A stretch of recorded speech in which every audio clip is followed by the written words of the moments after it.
Gold Awards recognizing excellence within the gold and silver industry. Tonight, ladies and gentlemen, we celebrate winners. And everyone here knows that winning is everything. Yeah. And it starts early. Humans are hardwired to win. And it really does. It starts very early with 50 million sperms stampeding down the canyon. And only one of them gets egg for breakfast. And what do all the other sperms say? That was worth it just for the honor of competing? The real winner on the day was reproduction itself? I don't think so. Do gold miners say I'm only in it for the fresh air and the stimulating conversation? I don't think so. And when we have won this lottery to live, we all join the stampede of life. We compete in sport and love and war and business and lottery and luck. We compete for food and water and shelter and clothes and sex and jobs and money and fun. We compete for better partners and cars and better homes and gardens and better health and better friends and a better share of the market and better bonuses and a better desk next to a better window and a better office and a better table next to a window and a better restaurant. And then we compete for better children who will phone occasionally and who don't want to move back in. And family homes that double in value without being asked, and dogs that fetch when you do ask. And there we all are, sprinting and lapping and sledging and gouging and swooning our customers and clients and fouling our competitors in and out of the office, all to come first in the great human race. There are no prizes for coming second. Well, there are, which explains the greens. And later on, ladies and gentlemen, we compete for glittering prizes like those awarded tonight, so let's get on with it. As I said, these Gold Awards recognize excellence within the gold and silver industries. The nominations opened on the 1st of August and closed on October the 12th. Nominations were received via the Symposium online voting process, which was open to anyone.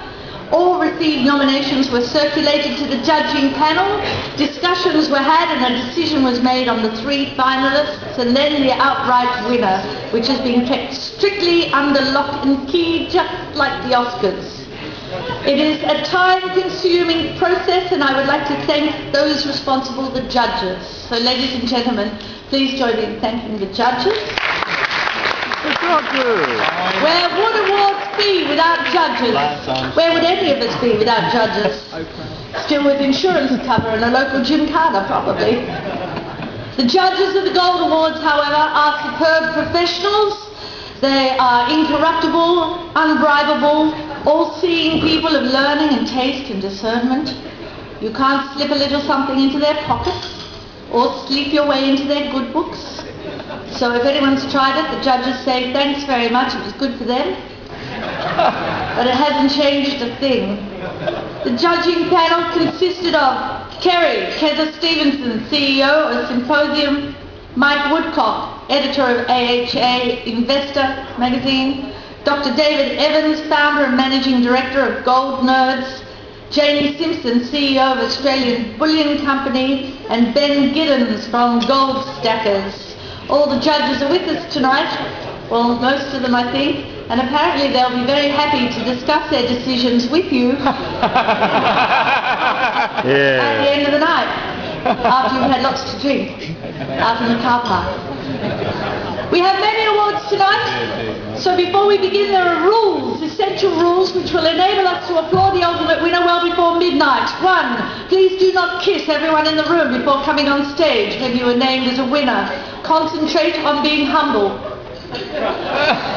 Blush and come up. 2, come up to the stage quickly, pretend some hungry newcomer to the gold industry is right behind you. 3, winners are quite welcome to say a few words of thanks, but please keep it short. Mention only your immediate family and aim for a minute as a personal best. If you'd like to get your speeches out now and tear off the last 10 pages and cut the first page down to the sentence that begins with, I'd like to thank the judges and ends with goodbye. This should ensure we have a containable awards experience. Please no carrying on the way Rob Oakshott does when he sees a microphone. Whatever appliance he uses to enjoy his own voice quite so much, it's the only thing he doesn't thank. There will be a photo opportunity. Please be careful how you hold your award. It might feel good for the moment, but the photos will last longer. And there will be copies. Finally, those of you whose magnificent work is not alas awarded should beam sportingly until the winners have resumed their seat, running forward and shouting, "No, it's mine, it's mine!" is not encouraged. Let the awards begin. To present our awards, please welcome back to the stage the beautiful, wonderful CEO Symposium, the stunning Teza.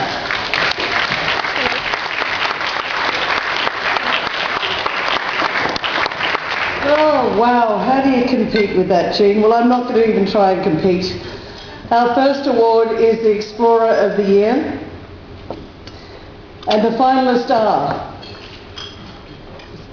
Gold Road Resources, Indochine Mining, and McPherson's Resources. And the winner is... She's like the Oscars. I hope they're all in the room, Kat. And the winner is... And I'll say a few words about it beforehand. This company has a compelling position in a new major gold belt in Western Australia, the Yamana Belt. Less than 1% has been explored so far, and they've found 1.2 million ounces of resources to date, 13 new discoveries in 30 months, and have a huge pipeline of targets. This award is for rapidly growing greenfield exploration. The award for Explorer of the Year goes to Gold Road Resources. Here to accept the award is Sharon Goddard of Gold Road Resources. Sharon.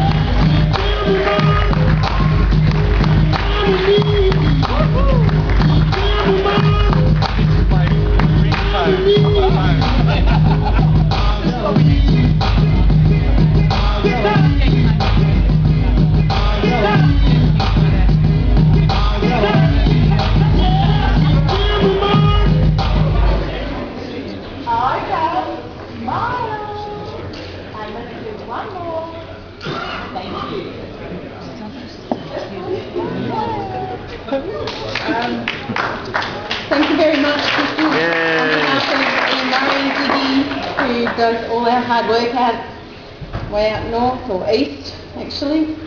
Just like to thank the judges and everybody else. Fantastic, thank you.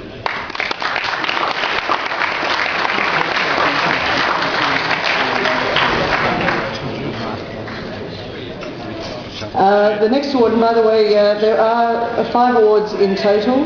I'm not doing all the awards. Mike Woodcock from AHA Investor will present the next 3 awards.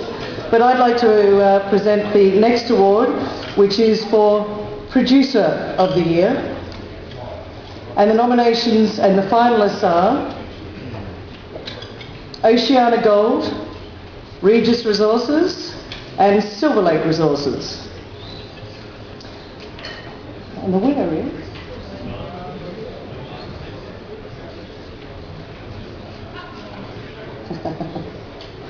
All right, I think it'll be popular. This company is led by an ex-nickel miner who started on the mine face. They've achieved a rare level of production success by a combination of selective handheld and bulk mining. They listed in 2007 with 235,000 ounce resource and an outlook of 35,000 ounces per year for 3 years. To date, they have mined 30,000 ounces and have a 1.3 million ounce resource accessible from the decline at Daisy Milano. Previous mining of their deposit had failed, but where Silver Lake's drill for structure and mine for gold approach has worked, where following the drilling failed, we're delighted this evening to announce that the Producer of the Year is Silver Lake Resources, and here to accept the award, Les Davis.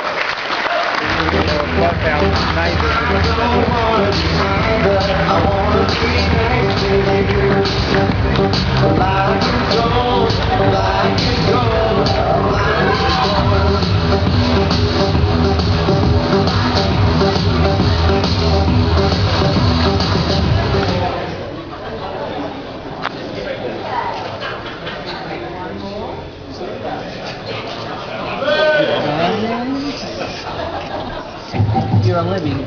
Thank you very much, and I'd just like to pull Kerry up on a couple of the numbers. It was actually 300,000 ounces we produced, not 30. A lot of numbers. There's one thing tonight that I think our MCG would agree to. In our job, there's two things you can do with advice. One, you can listen to it, and we all know what the other one is. When you think about the Silver Lake story, is that some 5 years ago, myself and some other directors and a well-known entity in Kalgoorlie, which shall remain nameless, we put $1 million worth of seed capital on the table. And at the time, we put together some recycled assets in the Eastern Goldfields and the Murchison District of Western Australia. We've had a lot of stories over the last 2 days. The next Silver Lake success story is already in the room, which is probably Northern Star, and well done to Bill and his team. But the other guys are sitting out here with their assets. We've heard a lot about recycled assets. My advice is, don't focus on what the assets have done.